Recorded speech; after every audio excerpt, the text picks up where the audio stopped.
I am at the Center for Puppetry Arts in Atlanta, Georgia, a theater, workshop, and museum celebrating all things puppets.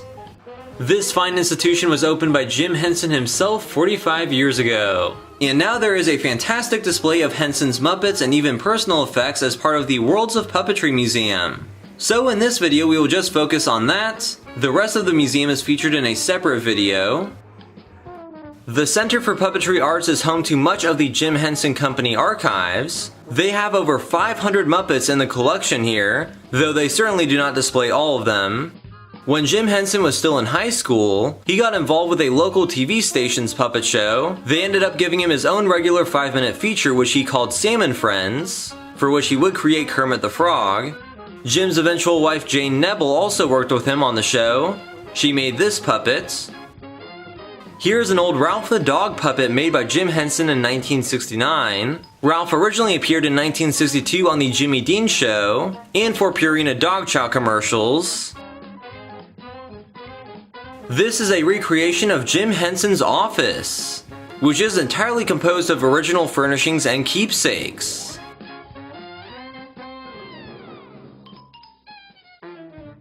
That is Jim Henson's work desk, which is incredible. There are some of his Emmy Awards and Golden Records for Sesame Street and the Muppets. There are some of Henson's books with a Kermit, of course. That papier-mâché light-up moose head was prominently mounted in his New York office for decades. There's a picture of him with it. Next to it there's a needlepoint of Bert, Ernie, and Cookie Monster that was made by Henson's aunt. That is a reproduction of the Bert and Ernie stained glass window that graced Henson's New York office. Henson and Frank Oz are controlling the Muppets from below. The next exhibit is a simulation of Jim Henson's Muppet Workshop, lined with boxes full of various Muppet parts and accessories.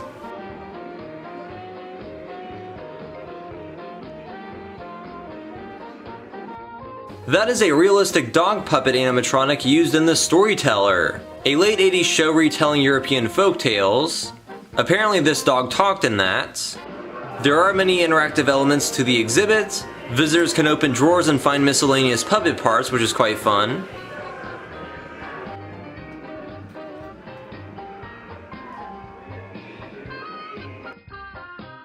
Here are all sorts of tools used in planning, designing, and building Muppets.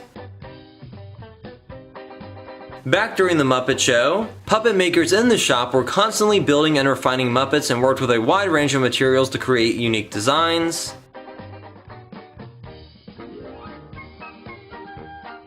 This setup really is fantastic. Love the rubber chicken.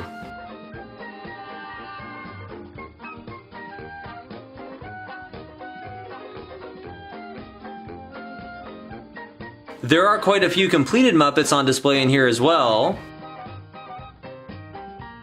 These are from the Mother Goose stories. That is a Fozzie amoeba which performed on episode 409 of The Muppet Show. It was handled and voiced by Frank Oz.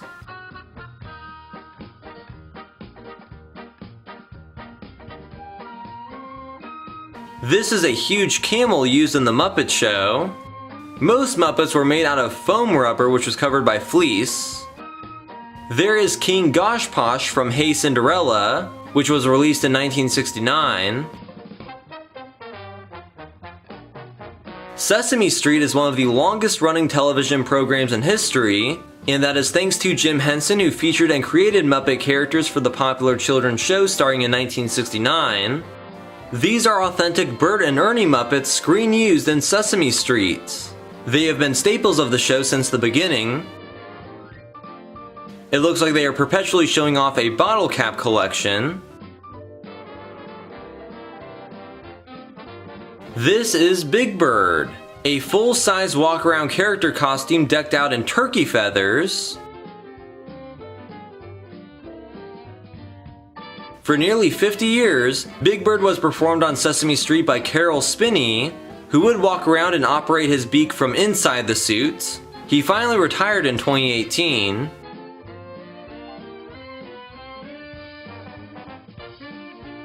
Here are some more authentic Sesame Street Muppets. This is Roosevelt Franklin, who was a main character in the early 70s but ceased to appear a long time ago. There's Grover and Elmo. Elmo originally debuted in the 80s as a background monster character. And here is Cookie Monster. This puppet was screen used on Sesame Street and operated by Frank Oz. That's pretty cool. There is an interactive Sesame Street set for children to play around with.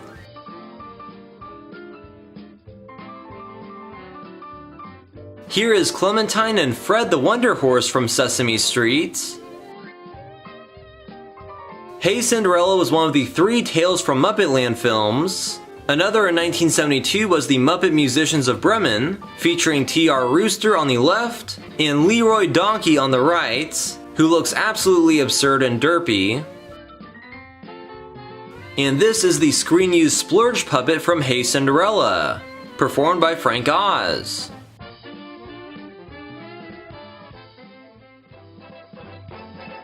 Here is the Muppet Show display. I did love the Muppet Show growing up, so this is quite exciting to see.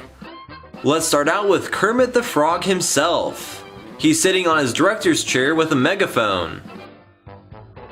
This particular Kermit was a photo puppet made in the mid-1970s for still photographs and promotional materials, so this one was never seen in the show, but it's always amazing to see a real Kermit. One thing I learned here was that in 1971, Jim Henson and his fellow puppeteers performed with Nancy Sinatra in Las Vegas at the International Hotel, which was where Elvis Presley was performing around that time. These shows prove that the Muppets were not just for kids.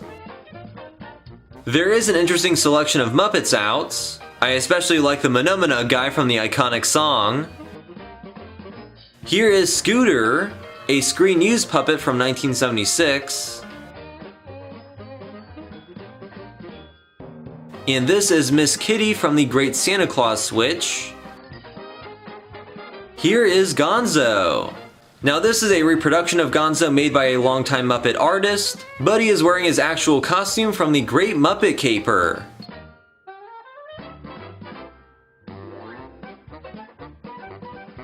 Gonzo is joined by a penguin that was handmade by Jim Henson. And this is Chicken number 5. Here are some pigs in space! Some puppets used in a recurring Muppet Show sketch featuring the intergalactic adventures of these 2 pigs, Dr. Julius Strangepork and Captain Link Hogthrob. Brilliant names. Here are 4 of the 7 deadly sins. They were featured on the Muppet Show Sex and Violence pilot in 1975. These are really creative designs. Here are some Muppets from Muppets Treasure Island, the 1996 film based on Treasure Island. There is Miss Piggy in her Treasure Island attire. This character actually first appeared briefly in the Muppets Sex and Violence special. Next to Miss Piggy is Mad Monty, also screen used in Treasure Island. Moving on, here are some pieces from Emmett Otter's Jug Band Christmas special, including Emmett Otter's canoe. These are some genuine puppets from Fraggle Rock, including screen-used puppets of Wembley and Red. I am not terribly familiar with Fraggle Rock, so if you've seen the show, let me know what you thought about it. This is Sprocket the dog from Fraggle Rock. These are the Doozers, tiny hardworking miners and construction creatures who very much contrasted the laid-back Fraggles. And here are some props from Fraggle Rock, including some forgetfulness flowers and Fraggle worms. This is a remote-controlled Doozer vehicle used by the Doozers to get around.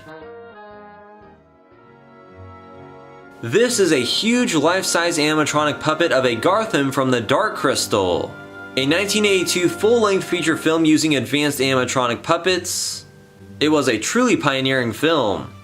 Gary Kurtz, the producer of The Dark Crystal, had also been the producer of Star Wars, so he introduced Jim Henson and George Lucas to each other, and the two ended up exchanging ideas and creating creatures leading to The Dark Crystal. This is the set model for the Crystal Chamber. This is the costume of Kira the Gelfling from the Dark Crystal. There's a crystal bat on the left, and a head of an Urskek seen in the film. This animatronic head of Shek-Scott the Treasurer still has its controls in place. George Lucas would go on to be the executive producer of Labyrinth, directed by Jim Henson in 1986, which had interactions between puppets and human actors. They used new radio controls to create many large and technologically advanced puppets. For example, the double-sided Four Guards, who in the film presented the human Sarah, played by a young Jennifer Connelly, with logic puzzles as she made her way through the labyrinth.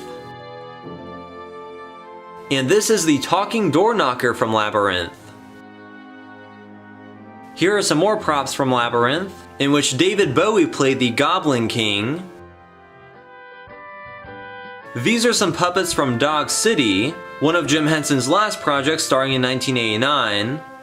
These puppets were visually inspired by Cassius Marcellus Coolidge's famed portraits of dogs playing poker. In 2016, the Crystal fast food chain hired Jim Henson's Creature Shop to create these anthropomorphic crystal burger puppets for a new advertising campaign. These are goofy. I like them.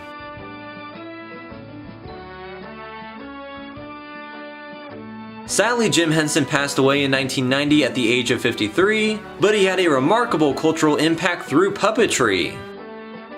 The exhibit ends with a Kermit the Frog Rainbow Connection stained glass window, a beautiful piece that was in the entryway of the New York City Muppets mansion during the 80s. So this exhibit was amazing! I would highly recommend seeing it for yourself if you are a Muppets fan. The rest of the museum is great too, and I made a special point of visiting to see the authentic Rudolph and Santa puppets from the 1964 classic film on rare display. So all of that is featured in a separate video that is linked in the description. Also consider taking a look at my other content featuring museums, historic locations, theme parks, and much more. I have even covered other Muppet exhibits and themed attractions. Additionally, I would really appreciate it if you could like this video, share it, and subscribe to my channel. Thanks for watching!